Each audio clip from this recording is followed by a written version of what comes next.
certain you're going to be finding this story fascinating. Miss Aiken, thank you for joining me. No problem, Faye. How did your parents cope when you were a baby, perhaps in the crib, and you were crying if they are 100% deaf? Well, I have a story when I was about 9 months old. My parents locked the bedroom door, because of course they would want privacy because they're adults. They locked the bedroom door and I was in the crib. I was crying. My aunts, my grandmother, everybody was banging on the door, banging on the door, banging on the door.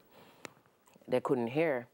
I guess between some point between crying and realized that everybody was banging on the door, I took up a bottle and I threw it. I stood. My father said when he opened his eyes, I was standing at the edge of the crib.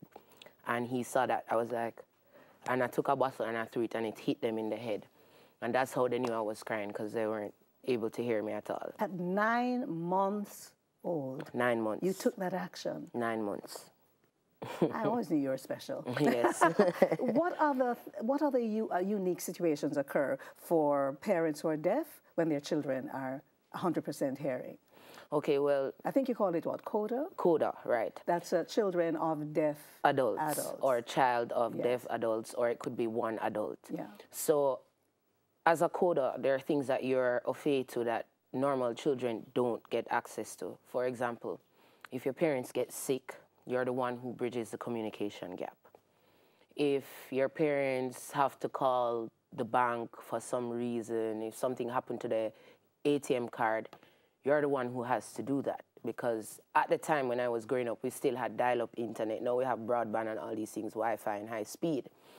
But my parents never had access to communicating directly with anyone. So I knew how much the rent was. I knew how much light bill was. I knew how much water bill was. It's a responsibility that every CODA takes on, but it's not necessarily something that we love doing. It's something that we just have to do because there's nobody else to do it. And of course, we don't want our parents to be left behind and stuff like that. So from how early did you start taking that kind of responsibility? Well, funny thing is, my father is very independent because he used to work at Jamaica flour mills. He used to be an accountant there until he felt like he was cheated. And then he resigned and started teaching at LMG. So for my father, Where was he teaching? Listermere Gilby High School for the Deaf. He still teaches there. So for my father, he's more independent.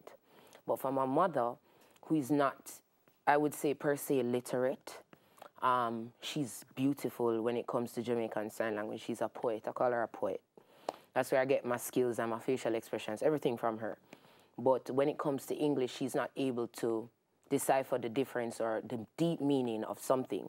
So for mommy, I was always, can you call somebody and ask them what this means? Or can you spell this? Or can you do this? And that was a responsibility that I had to take up as a young child. So I always felt like, okay, why me, God, you know? Why everybody else get to go out and enjoy and not know? Because when I go to school and I say, you know how much your parents pay for rent? And my friend them say, no, I don't. What is rent? I'm like, what do you mean, what is rent, you know? So the responsibilities that CODAs, and this is for Jamaica on a whole, because our society is not really versed and understand what deafness means. We have a lot of responsibility to bear, and sometimes it can lead you to be either a positive person or a negative person towards the deaf community. You had a period in your life when you didn't particularly like your parents? Yes. Was it because of the responsibilities? Yes, it was because of the responsibilities and simple things like getting stuck in the bathroom and I need toilet paper and I can't shout for them. Simple things like that used to trigger me off, but the older I got, the more I understood that. Things that we take for granted. Things that you take for granted, like your grandmother passed. Grandma passed me the toilet paper. I couldn't do that. If my grandmother wasn't in the house or my grandfather, then I'd literally just have to get up and go for the toilet paper, if you know what I mean. Yeah. Yeah. So, simple things.